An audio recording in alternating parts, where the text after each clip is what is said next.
Okay, welcome to my video today. I am going to be going through my market report for May 2025 on the local area of Pensacola, Florida, uh, and the local areas surrounding it. So let's get right into it. I know that sometimes looking at charts and graphs is a little bit boring, but if you're buying a house and hundreds of thousands of dollars or even $1 million, you want to know what is happening in the local market, not the national market, but what is happening here. I will give you the historical market trend all the way up to the current month, May 2025.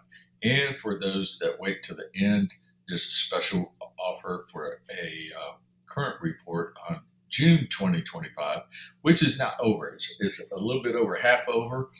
And I can, based on the numbers, I'm pretty good at predicting where we will end up at the end of June. So you might want that if you're thinking about buying or selling right now. Let's look right in the first chart. Here we are looking at January 2007.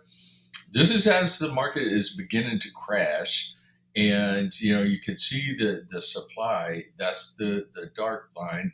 The red line is the sales, monthly sales. So you can see it was way out of whack where supply was grossly over the demand side. So, and then demand started growing in 2013, continued to grow, prices continued to go up, and over that time frame, prices have doubled.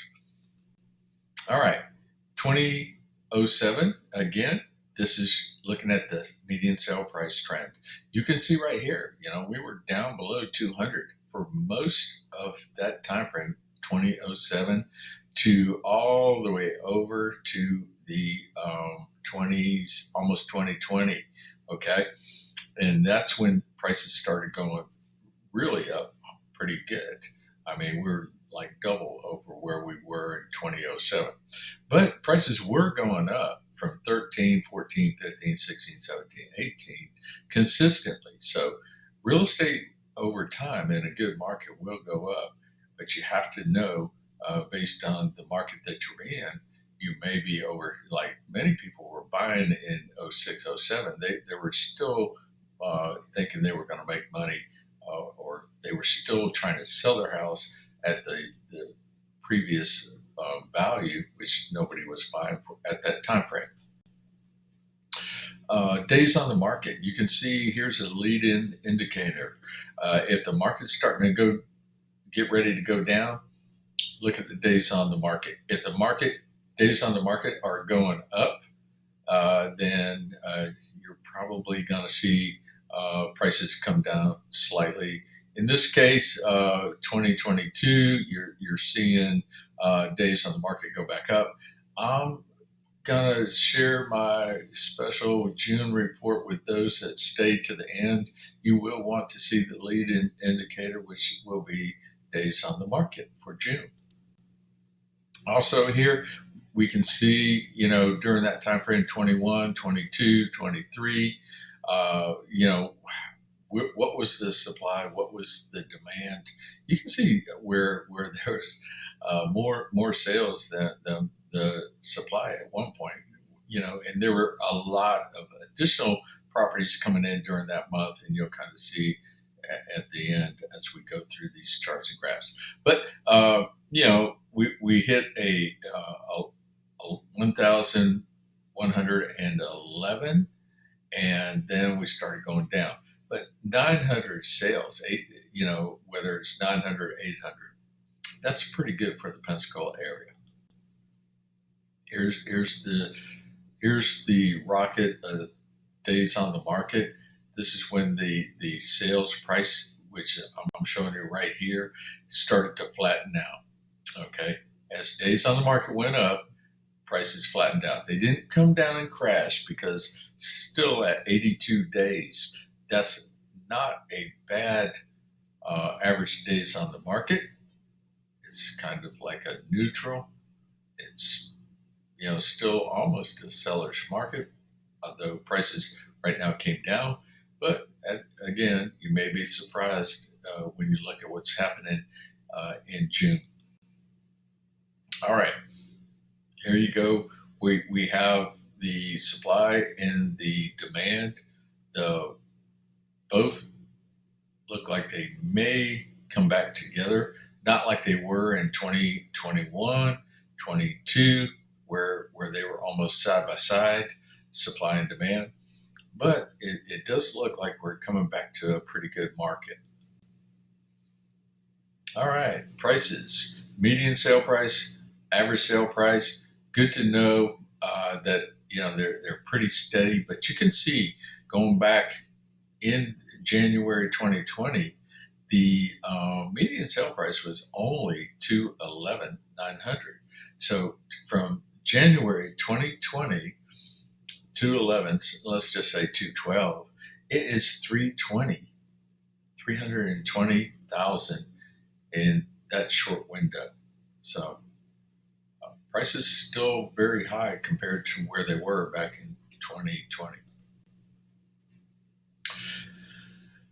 This chart shows the results. When sellers decide to list their homes, there's two results. They either sell it, which is the red line, 917 sales in May 2025, or the green line, which is 370.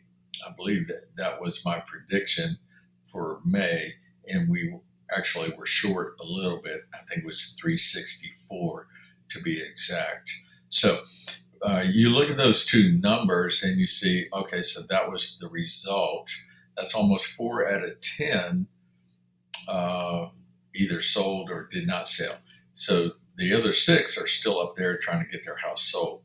But 4 out of 10, 3 out of 10 actually sold. 1 out of 10 actually failed to sell. And here's the percentages, pretty close, that reflect that, 28%, 28.11, or 11.34, if you're in the failed to sell, or if you're in the sold percentages. So now going over here, we are looking at the actives, the number of all actives compared to the number sold and failed to sell. Median prices by category, failed, all actives. This gives you a good idea if the houses aren't selling, and then you say, well, nobody's selling, but you have a lot of people right now selling every single day. They're just not overpricing their property. They're pricing it almost within 1%. Actually, this month in May, they were within 1% of the sales price. So, you just need to know. And if you don't know if you're in that percentage, you need a good realtor to help navigate you through that pricing requirement. If you're overpriced, unfortunately, and you stay overpriced, and you're not staying up with the market, you're going to be in that red bar all the way to the left, which is failing to sell. And I don't think anybody wants that and put their house on the market to sell, or just to let strangers walk through their house. This one shows the percentages. The houses that failed to sell, they were 10% above the sale price, the actual sale price. So, when they did fail, they were 10% priced too high on average. These numbers that I'm providing, they are averages. The median prices of the homes that failed to sell on average were 10% higher than the median sale price. And then the median of all active listings were almost 13.5% higher than the median sale price, and all the way down to the new listings for May. All right, we go into the next chart. We can see what does percentages mean in dollars?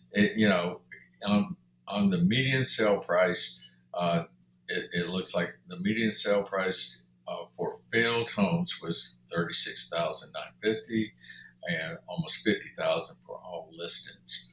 And again, these are median prices. It doesn't mean that every house is 36,000. Don't These are median prices for that category. Excuse me. All right, median percent sold versus percent failed to sell.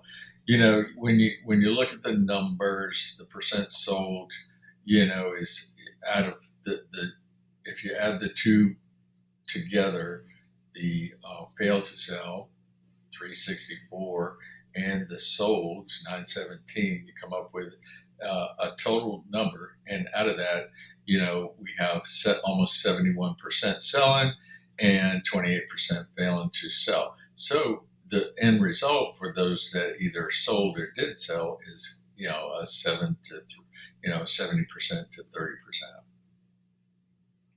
If you look at the last two bars, you're looking at failed to sell of the available properties. That's going back to the other chart that I was looking at. So almost 30%, 3 out of 10 of available, the total 3262 homes, with 917 selling. That's about 3 out of 10 homes. And then the same goes for the failed homes on the far right. So about 11% there. I say 1 out of 10 will, be in that category. Now, for those that are thinking about buying or selling in June, and you haven't really found anybody to go through the numbers, what should you offer? Should you list your property at? And you want to get more information, you can text June 2025, no space in there. It's right there in front of us. Text June 2025, text that code to 850-600-8842, and you will receive your free report from me on where I see and predict we will be by the end of June 2025. Again, if you want, you can just like this video, click the bell. You'll get instantly notified when I update and post that into my YouTube channel. Hope you like this. Give me some feedback. What information you would like, what information you don't like, and I'll try to keep things rolling.